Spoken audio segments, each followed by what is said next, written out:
हमारी YouTube channel the commerce academy में।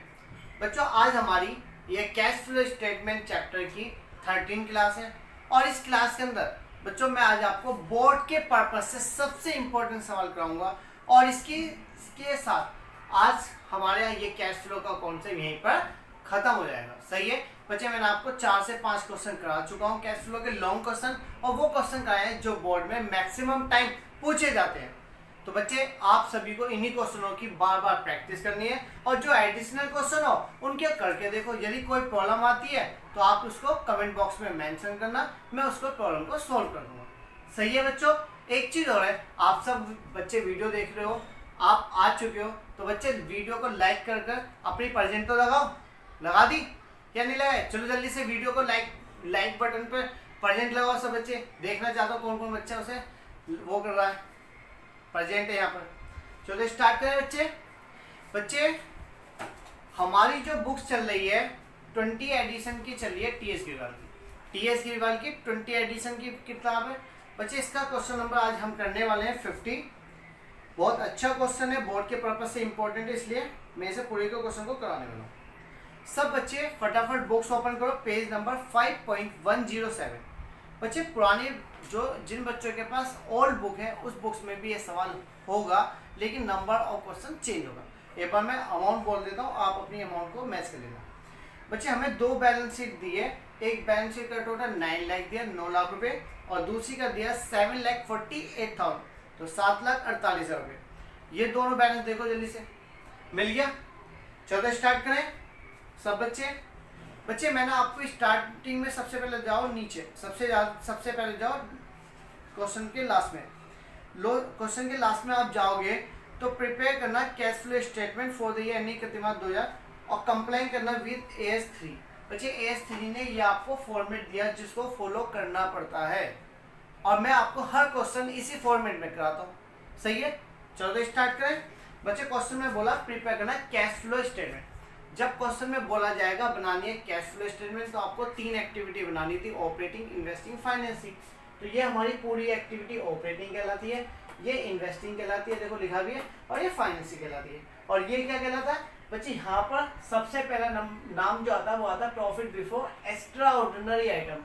तो जो प्रॉफिट बिफोर एक्स्ट्रा, उसके अमाउंट निकालने के लिए हमें इसके पास ऐसे निकालना पड़ेगा। चलो तो बच्चे मैं क्वेश्चन स्टार्ट कर रहा हूँ। सब बच्चे अब एक काम करना, फिलहाल पेन और रजिस्टर को क्या कर दो, एक तरफ रख दीजिए, सिर्फ बुक्स लेकर बैठ जाइए। मैं जो पॉइंट पढ़ूंगा आपका ध्यान उस समय बुक्स में होना चाहिए, और जब मैं बोर्ड पे लिखूँ तो आपको ये पता होना चाहिए कहाँ पे जाने वाला है। स्टार्ट करो। Follow is the balance sheet of x limited. हमें बैलेंस शीट दी है एक्स लिमिटेड की। सबसे पहले बैलेंस शीट के अंदर आते हैं, सबसे पहले नंबर पे दिया equity and liability. Equity and liability में सबसे पहले डाटा दिया शेयर होल्डर फंड, और शेयर होल्डर फंड में भी 2 पार्ट दिए, ए पार्ट बी पार्ट। ए पार्ट और बी पार्ट दोनों के आगे नोट नंबर 1, नोट नंबर 2। बच्चे इन दोनों का काम यहाँ से चलने वाला नहीं, नोट नंबर में चल रहे हैं।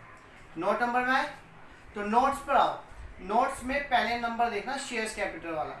शेयर्स कैपिटल में 2 डाटा दिए हैं, इक्विटी शेयर्स कैपिटल और प्रीफरेंस शेयर्स कैपिटल। बच्चे एक एक को डील करते हैं। पहले देखो इक्विटी वालों को। बच्चे इक्विटी वाले 4 से 5 हो गए। Equity shares capital, shares capital कोई सी भी हो, चाहे इक्विटी हो चाहे प्रीफरेंस, आनी ही पड़े। इंक्रीज होती है तो क्या लिखते हैं, proceed from issue of shares capital, और डिक्रीज होती है तो लिखते हैं रिडम्पशन। इक्विटी वाले 4 से 5 हो गए, यहाँ बढ़ गए। बच्चे जब इंक्रीज होती है तो लिखते क्या आते हैं, प्रोसीड्स। क्या लिखते थे, प्रोसीड्स फ्रॉम, लिखते हैं प्रोसीड फ्रॉम इशू करा। बच्चे हमने इशू कर, issue of equity shares capital, आपका नाम लिख दे इक्विटी शेयर्स कैपिटल। बच्चे समझ में आ रहा, proceed from issue of equity shares capital. आपकी इक्विटी शेयर्स कैपिटल कितने से आएगी बताओगे आप? बच्चे 4 से 5 लाख, तो 1 लाख से इंक्रीज हो रही थी तो मैंने लिख दी।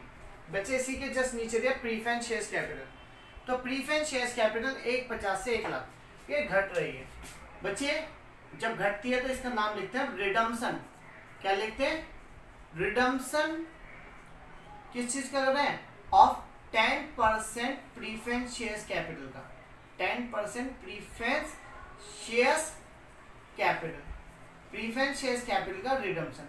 और रिडम्पशन कितने का हो रहा है बच्चे, 1,50,000 से 1,00,000 रह गए, तो आपने 50,000 के घटा दिए, आपके यहाँ 50,000 से आपकी शेयर्स कैपिटल घट गई। बढ़ती है तो प्रोसीड, घटती है तो रिडम्पशन, दोनों पॉइंट हो गए इसमें। बच्चे इसी के नीचे नोट नंबर 2 दे रखा है, इसे भी रीड कर लो क्योंकि ये भी हमने वहां पे देखा था। सबसे पहले नंबर पे था security premium reserve. Security premium reserve की वैल्यू देखोगे तो पिछले साल 0 थी, इस साल 10। तो बच्चे ये वो प्रीमियम होता है जब हम शेयर इशू करते हैं ना, तो जब हम शेयर इशू करते हैं तो उस पर जो हम एक्स्ट्रा पैसा मांगते हैं वो कहलाता है सिक्योरिटी प्रीमियम रिजर्व। ये मैंने आपको बताते कहाँ पे आएगा, ये यहाँ पर आएगा, प्लस में आएगा, तो यहाँ लिख दो सिक्योरिटी प्रीमियम रिजर्व। बच्चे सिक्योरिटी प्रीमियम रिजर्व कितना इंक्रीज हुआ, पहले कुछ था ही नहीं, 10,000 हो गया, तो 10 का 10 इंक्रीज है, यहाँ पे चला दिया। इसके बाद बच्चे जनरल रिजर्व दिया, जनरल रिजर्व 40 से 70। मैंने आपको बताया था कोई भी रिजर्व होगा यदि वो इंक्रीज हो रहा तो वो यहाँ आएगा, यहाँ पे हम लिखेंगे क्या, उसका नाम लिखेंगे ट्रांसफर टू जनरल रिजर्व। क्या लिखेंगे, ट्रांसफर टू जनरल रिजर्व। कितने से रिजर्व इंक्रीज हुआ है, 30,000 से, तो ये चला दिया। बच्चे इसके बाद सरप्लस डेटिव बैलेंस, इसका तो एक ही यूज है, क्लोजिंग बैलेंस माइनस ओपनिंग, इससे करंट ईयर का प्रॉफिट पता चलेगा। बच्चे क्लोजिंग बैलेंस देगा 48,000 और ओपनिंग बैलेंस देगा 30,000, तो बच्चे ये 18,000 हो गया। यहाँ तो समझ में आई बात, ये नहीं है बच्चे। यहाँ पे नोट नंबर 1 हमारा और सेकंड कंप्लीट हो गया, बुक्स में वहीं पे पहुंचो बैलेंस शीट में। अब बैलेंस शीट में जल्दी से पहुंचे तो करंट लायबिलिटी मिला, करंट लायबिलिटी दिखते ही याद आ जानी चाहिए, वो यहाँ पे आती है। बस करंट लायबिलिटी को पढ़ते हैं सीधी लाइन, बढ़ रही है प्लस में जाओ, घट रही है लेस में जाओ, इतना देखना है। तो बच्चे करंट लायबिलिटी में आपका जो पहला डाटा है वो है ट्रेड पेबल। आपका जो ट्रेड पेबल है वो इंक्रीज हो रहा है, जब इंक्रीज हो रहा है तो कहाँ चलाएंगे बच्चे, वो प्लस में चला देंगे। क्या लिखेंगे, ट्रेड पेबल। क्या लिखेंगे, ट्रेड पेबल। यहाँ तो कोई डाउट, तो बच्चे ट्रेड पेबल आपका कितने से इंक्रीज हुआ, 88 से 1,22,000 का हो गया। बच्चे 34,000 से ये इंक्रीज हो रहा था, तो मैं प्लस में चला। आगे चले बच्चे, बच्चे यहाँ पे हो गया आपके वाला पॉइंट। अब आ जाओ इसके करंट लायबिलिटी का ए पार्ट मैंने करा दिया, बी पार्ट का इसमें लिखा शॉर्ट टर्म प्रोविजन, जिसके आगे लिखा नोट नंबर 3। नोट नंबर 3 में गए बच्चे, नोट नंबर 3 में गए तो मिला प्रोविजन फॉर टैक्स। मैंने आपको एक बात बताई थी, जब भी आपको प्रोविजन फॉर टैक्स मिलता है तो आपको इसका अकाउंट बनाना है, प्रोविजन फॉर टैक्स का अकाउंट आपको बनाना पड़ेगा। बच्चे प्रोविजन फॉर टैक्स आपको लायबिलिटी साइड में मिलता है, इसलिए इसका ओपनिंग बैलेंस किधर आएगा, बाय साइड से होगा, क्रेडिट साइड। ये क्रेडिट साइड होती है, ये डेबिट, क्रेडिट साइड से। और क्लोजिंग बैलेंस जो आएगा इसका किधर आएगा, डेबिट साइड। बच्चे इसको ओपनिंग क्लोजिंग बैलेंस करवाओ जल्दी से। इसका ओपनिंग बैलेंस दे रखा है 40,000 और क्लोजिंग बैलेंस दे दिया इसका 50,000। बच्चे इसके बाद मैंने आपको यहाँ पे लिखवाया था टू कैश लिखकर क्या लिख देना, टैक्स पेड, ये लिख दिया। और इधर की साइड में क्या आएगा, by profit and loss account, जिसको हम लिखते हैं प्रोविजन फॉर टैक्स। क्या लिखते हैं बच्चे, प्रोविजन फॉर टैक्स। ये बना लिया या नहीं बच्चे, मैंने आपको बताया था इसकी ओपनिंग क्लोजिंग तो गिवन होगी, ये वैल्यू दे रखी है तो इसे हम बैलेंस शीट फिगर से निकालेंगे, और ये दे रखी है तो इसे बैलेंस शीट फिगर। अब एडजस्टमेंट में जाओ जल्दी से, एडजस्टमेंट में जाओ बच्चे। एडजस्टमेंट में हमें दे रखा है सबसे लास्ट वाला point, point number 5, income tax paid. हमें क्या दिया, पेड दिया, और पेड बच्चे मैंने बोला था यहाँ था, और बाई चांस मेड दिया होता तो वो यहाँ था। तो बच्चे कितना दे रखा, पेड, प्रोविजन फॉर टैक्स दे रखा है, टैक्स पेड दे रखा 35। बच्चे टैक्स जो आपने पेड करा वो 35, तो इधर का टोटल कर लो 85 हो गया, ये 85 इधर जाएगा, और इस 85 में से 40 गए तो ये 45 आया। तो बच्चे इस पर सर्कल करेंगे। जो टैक्स पेड होता है ये आपका आता है सबसे लास्ट में ऑपरेटिंग एक्टिविटी में, यहाँ लिखते हैं टैक्स पेड। टैक्स पेड जो आएगा 35 आएगा, और जो बच्चे ये प्रोविजन फॉर टैक्स है ये आपका वर्किंग नोट में आएगा। किस में आएगा, वर्किंग नोट में। इसे लिखते हैं provision for tax. Provision for tax कितना है, 45,000 रुपीज प्रोविजन फॉर टैक्स। यहाँ पे कोई डाउट या नहीं बच्चे, यहाँ पे समझ में आ गई बात या नहीं। आगे चले तो बच्चे यहाँ पे हमारी सारी लाइबिलिटी कंप्लीट हो गई। अब आ जाए जल्दी से एसेट्स। एसेट साइड पर आओ, सेकंड पार्ट। बच्चे एसेट्स में पहले नंबर पर है non current assets. Non current asset में मिली फिक्स एसेट, और फिक्स एसेट के दो पार्ट है, टेंजिबल, इनटेंजिबल। बच्चे टेंजिबल की यदि मैं बात करूँ तो टेंजिबल में दे रखा है नेट वैल्यू 2,80,000 और 370। बच्चे टेंजिबल के अंदर हमेशा फिक्स एसेट होती है, और इनका अकाउंट हमें बनाना पड़ता है। चलो तो इसे रफ कर दो बच्चे, मैं इसे रफ कर रहा हूँ, आप इसका स्क्रीनशॉट ले लो जल्दी से पूरे का, इसका प्रोविजन फॉर टैक्स को या तो आप नोट कर लेना, मैं रफ कर दूँ बच्चे, मुझे वर्किंग और बनानी पड़ेगी, फिर मेरे पास स्पेस कम रहेगा, इसलिए कर रहा हूँ। तो बच्चे मैंने आपको बताया था यहाँ पे क्या मिल रहा है हमें, टेंजिबल एसेट दे रखी है ना, तो टेंजिबल के नाम से डालो, ये इसके अंदर होती है वैसे मशीनरी, तो मशीनरी के नाम से डालो बात ही के। बच्चे मशीनरी का अकाउंट बनाना पड़ेगा, मैंने आपको बोला था जब भी आपको फिक्स एसेट दी जाएगी तो उसका तो अकाउंट बनाना ही बना। इसको आप ब्रैकेट में लिख सकते हो, यहाँ टेंजिबल एसेट लिख सकते हो, क्या लिख सकते हो, टेंजिबल। तो इसका ओपनिंग बैलेंस देखो, टेंजिबल का कितना दे रखा है जल्दी देखो, और क्लोजिंग बैलेंस देखो, बाय बैलेंस सीडी। बच्चे टेंजिबल का ओपनिंग बैलेंस देखोगे तो शायद आपको 2,80,000, शायद नहीं पक्का 2,80,000 दे रखा है, ओपनिंग बैलेंस 2,80,000 और क्लोजिंग बैलेंस 3,70,000। ओपनिंग बैलेंस मैंने इधर ही क्यों लिखा बच्चे, जितनी एसेट्स होती है वो डेबिट होती है, तो डेबिट में लिखा। अब बच्चे इसके बाद आगे सुनना, इसके ऊपर कोई पॉइंट दिया है नहीं दिया, चलो एडजस्टमेंट पाओ। बच्चे एडजस्टमेंट की यदि मैं बात करूं तो इसमें एडजस्टमेंट में पॉइंट नंबर सेकंड और थर्ड इसी से रिलेट करेगा। अब मशीनरी कॉस्टिंग 50,000 रुपये, एक मशीन थी जिसकी कीमत थी 50,000 रुपये, जिसके ऊपर डेप्रिसिएशन कितना लग गया 30,000 का, 50 वाली पर 30 का डेप लग गया तो कितने की बची 20,000 की, और 20 वाली को हमने सोल्ड कर दिया 10,000 में, बच्चे 10,000 का लॉस हो गया सीधा सीधा। तो बच्चे यहाँ पे लिखेंगे बाय बैंक सेल्स, हमने सेल करी है 10,000 रुपये की, और हमें कितने का लॉस हो रहा है बच्चे, इस एसेट को बेचने पर हमें लॉस हुआ, जब लॉस होगा कितने का लॉस हो गया 10,000 का, 2 पॉइंट हो गए बच्चे। इसमें जो 30,000 का डेप्रिसिएशन दे रखा 30,000 का, ये डेप्रिसिएशन किस में आता, प्रोविजन फॉर डेप्रिसिएशन या एक्यूमुलेटेड डेप्रिसिएशन में आता, वो अकाउंट दे नहीं रखा तो आएगा नहीं। पॉइंट नंबर 3 और डेप्रिसिएशन चार्ज, जब भी डेप्रिसिएशन दिया होगा, यदि एक्यूमुलेटेड डेप होता तो वहां आता, जब वो नहीं है तो डेप्रिसिएशन किस में आता बच्चे, यहाँ आता है। डेप्रिसिएशन जो आपको दे रखा है क्वेश्चन में, डेप्रिसिएशन जो आपको दे रखा है क्वेश्चन में वो 20,000 रुपये का दे रखा है, तो बच्चे इसका टोटल करेंगे, ये टोटल कंप्लीट हो गया 4,10,000, ये इधर आएगा 4,10,000, इसमें से ये वैल्यू घटाएंगे तो टू बैंक में परचेस निकल जाएगी, टू बैंक में क्या निकलेगी बच्चे, परचेस निकलेगी, इसमें से घटाएंगे तो ये आएगी आपकी परचेस 1,30,000 बच्चे, यहाँ पे क्या है 1,30,000। अब इसका डाटा भी आप फीड करो, फटाफट करो जल्दी जल्दी। आपको पता है परचेस किधर आती है, सेल्स लॉस, ये बच्चे जो आप जिन पे मैं सर्कल कर रहा हूँ ये कहीं ना कहीं आते हैं। डेप्रिसिएशन आपको पता है खर्चों में लिखते थे, याद है, तो यहाँ लिख दो डेप्रिसिएशन, और इसके आगे लिख देना वर्किंग नोट नंबर 3। तो ये कितना है डेप्रिसिएशन बच्चे, आपका 2 लाख रुपए डेप्रिसिएशन दे रखा है, 2 लाख है 20,000 बच्चे, 20,000 गलती से लिख दिया बच्चे, हमें डेप्रिसिएशन कितना दे रखा है 20,000 रुपीज दे रखा है। इसके बाद ये परचेज आपको पता है यहीं पर आएगी, परचेज कहाँ पर आती है, इन्वेस्टिंग में, परचेज ऑफ टेंजिबल एसेट भी लिख सकते हो या परचेज ऑफ मशीनरी भी लिख सकते हो बच्चे, परचेज ऑफ मशीनरी के नाम से यहाँ चलो, मशीनरी आपने परचेज कितने की करी है बताओगे, 1,30,000 की आपने मशीनरी परचेज करी है, माइनस हो जाएंगे। और सेल्स कहाँ पर आते हैं बच्चे, सेल्स भी यहीं आती है, सेल्स ऑफ मशीनरी बच्चे, हमने मशीनरी क्या कर दिया, सेल कर दिया, सेल कितने की करी है 10,000 की बच्चे, ये भी यहीं पर आएगी। और जो लॉस होता है ना, ये कहाँ पे आता है, एक्सपेंसिव में आता है, loss on sales of machinery बोलेंगे, loss on sales of machinery बच्चे, हमें लॉस कितने का हुआ है 10,000 रुपये का लॉस हुआ था। ये चारों डाटा मैंने फीड कर दिया, यहाँ तक बात समझ में आई या नहीं बच्चे, आगे चलते इसके बाद बच्चे। अब तो बहुत छोटा छोटा पॉइंट रह गया, बस जल्दी जल्दी कर देते हैं।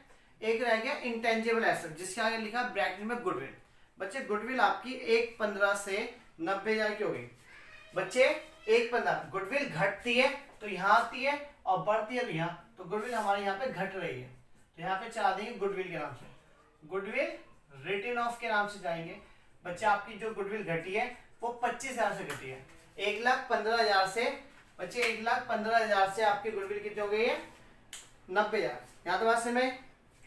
इसके बाद आ जाओ नोट नंबर सेकंड, वो नोट नंबर सेकंड कह रहा हूँ करंट एसेट्स, सेकंड पार्ट में करंट एसेट दे रखी है। करंट एसेट्स के अंदर पहला पॉइंट है करंट इन्वेस्टमेंट बच्चे कैश एंड कैश इक्विवेलेंट में कैश फ्लो के अंदर कैश एंड कैश इक्विवेलेंट और करंट इन्वेस्टमेंट का यूज वर्किंग नोट की तरह किया जाता है। इन दोनों को छोड़ देंगे, ए पार्ट और डी पार्ट। बच्चा बी पार्ट और सी पार्ट, तो ये हमारी करंट एसेट्स है। करंट एसेट्स हमारी कहाँ थी? यहाँ। मैंने बोला था इनके साथ हम उल्टा करते हैं, इंक्रीज हो रहे हैं तो लेस में लिखेंगे, डिक्रीज हो रहे हैं तो प्लस में लिखेंगे। तो एक एक को देखें, इन्वेंट्री आपकी 1 लाख से बच्चे इन्वेंट्री आपकी इंक्रीज हो रही है, इन्वेंट्री इंक्रीज हो रही है तो वो लेस में चली जाएगी। कितने से? 82,000 रुपीज से इंक्रीज हुई है बच्चे। इसके बाद इसमें दिया ट्रेड रिसीवल। ट्रेड रिसीवल आपका 57 था क्लोजिंग में और ओपनिंग में भी 57, ना तो इंक्रीज हुआ ना डिक्रीज, तो ये आएगा ही नहीं। यहाँ पे हमारा ये क्वेश्चन कंप्लीट हो जाता है। अब इसकी कुछ एडजस्टमेंट रह गई, वो पढ़ते हैं बच्चे। एडजस्टमेंट हमने सेकंड, थर्ड और फिफ्थ कर ली थी, पहले फोर्थ पाते हैं। फोर्थ एडजस्टमेंट पढ़ो, इंटरिम डिविडेंड पेड। बच्चे इंटरिम डिविडेंड मैंने अभी लास्ट क्वेश्चन में भी आपको बताया था, एक तो यहाँ आता है, जो भी आप डिविडेंड पेड करते हो वो एक तो यहाँ पे आएगा, इंटरिम डिविडेंड पेड। क्या लिखेंगे? Interim dividend paid. आपने इंटरिम डिविडेंड कितने का पेड करा बताओगे आप? बच्चे हमने जो डिविडेंड पेड कर रखा है वो 20,000 दे रखा है। एक तो डिविडेंड जो पेड है वो यहाँ आता है और एक आपका इंटरिम डिविडेंड यहाँ आएगा। इंटरिम कोई भी डिविडेंड हो वो यहाँ पर भी आता है। इंटरिम डिविडेंड पेड, कितने का डिविडेंड पेड करा बच्चे? 20,000 रुपये का। यहाँ तो बस समय ये नहीं है, सारी चीज हो गई। अब तो बस एक पॉइंट रहेगा पहले वाला, इसे ध्यान से रखना। Proposed dividend for the year ending 31 March 1920 और 19। बच्चे आपको जो परपोज डिविडेंड दे रखा है वो 2 साल का दे रखा है, एक तो 20 का दे रखा, 20 माने करंट ईयर का और एक पिछले साल का। तो बच्चे ध्यान से सुनना, जो परपोज डिविडेंड दिया है आपको इस साल का, परपोज का मतलब होता है हम कह रहे हैं डिविडेंड देंगे, तो दिया तो नहीं होगा ना, तो पिछले साल वाला डिविडेंड हम यहाँ पर पेड करते हैं। तो जो ओपनिंग का है वो आएगा बच्चों, ओपनिंग का कितना आएगा? 50,000 रुपये दिया, जो इस साल का वो अगले सालों में पेड होगा। परपोज डिविडेंड का मतलब जैसे मैं कह रहा हूँ कि कंपनी वालों से कह रहा हूँ, अपने एम्प्लॉय से या शेयर होल्डर से कहा जाता है कि सर इस साल हमने इतना पैसा कमाया और हम इतना आपको डिविडेंड के रूप में देंगे। तो परपोज करा ना, दिया तो नहीं ना, तो 20 वाला जो प्रपोज डिविडेंड है वो नेक्स्ट ईयर में पे करेंगे। तो जो 19 का जो ओपनिंग का दिया है, जो 50,000 रुपये बच्चे, वो हमारे यहाँ आएगा। कहाँ पर आएगा? एक तो प्रपोज डिविडेंड आएगा यहाँ पर, प्रपोज डिविडेंड बच्चे, जो प्रपोज डिविडेंड दिया है वो 50,000 दे रखा है, ओपनिंग वाला यहाँ आएगा और साथ ही साथ हमारी वर्किंग में भी आएगा। क्या लिखेंगे? परपोज, परपोज डिविडेंड, जिसे हम कितना बोलेंगे बच्चे? 50,000 रुपये। यहाँ तक कोई डाउट है तो बताओ बच्चे। यहाँ पे हमारा ये क्वेश्चन कंप्लीट हो गया, बस इसका टोटल करना रह गया। टोटल करें, टोटल का पैटर्न मैंने आपको बताया था। सबसे पहले वर्किंग नोट का टोटल करेंगे, तो बच्चे वर्किंग नोट का टोटल कर रहा हूँ, ध्यान से देखना।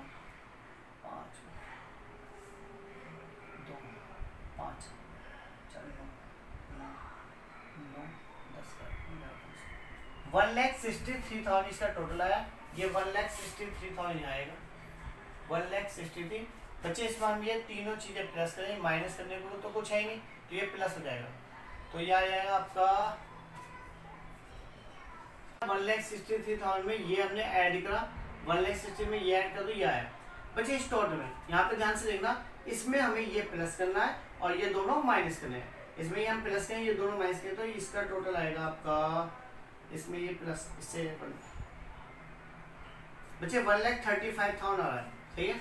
अब ऐसे में बी वाले पार्ट का टोटल करना, ये बच्चे प्लस का चल, वो माइनस का चला 1,30,000 और 9 प्लस का चला 10,000, तो ये 1,20,000 रुपये हमारा यहाँ पर माइनस करेंगे। इसके बाद बच्चे हम इसका टोटल करेंगे, इसका टोटल करेंगे तो कितना है? इन दोनों का सम तो आया 1,10,000 और इनका है 1,20,000, तो बच्चे 10,000 का नेगेटिव आएगा और यहाँ पे ये 20 नहीं। बच्चे यहाँ पर हमारे ये क्वेश्चन कंप्लीट हो जाता है। बच्चों वीडियो पसंद आई हो तो एक लाइक तो बनता ही है, और बच्चे अपनी प्रेजेंट दीजिए, लाइक बटन दबाकर अपनी प्रेजेंट लगाइए। आज के लिए बच्चों हम इसमें इतना ही रखते हैं। यहाँ पे हमारा ये चैप्टर कंप्लीट हो जाता है। बच्चे जो क्वेश्चन मैंने नहीं कराए आप उनकी प्रैक्टिस अब कर सकते हो। अब मैक्सिमम आपकी प्रॉब्लम रिमूव हो चुकी है, अब आप मैक्सिमम क्वेश्चन को अटेम्प्ट करो। कोई प्रॉब्लम आ रही है तो आप मुझे कमेंट करिए, से मैं आपकी प्रॉब्लम को रिमूव करूँगा। आज के लिए बच्चों हम इस क्लास में इतना ही रखते हैं। नेक्स्ट क्लास में नए चैप्टर के साथ फिर से प्रेजेंट होंगे फुल एनर्जी। आज के थैंक यू।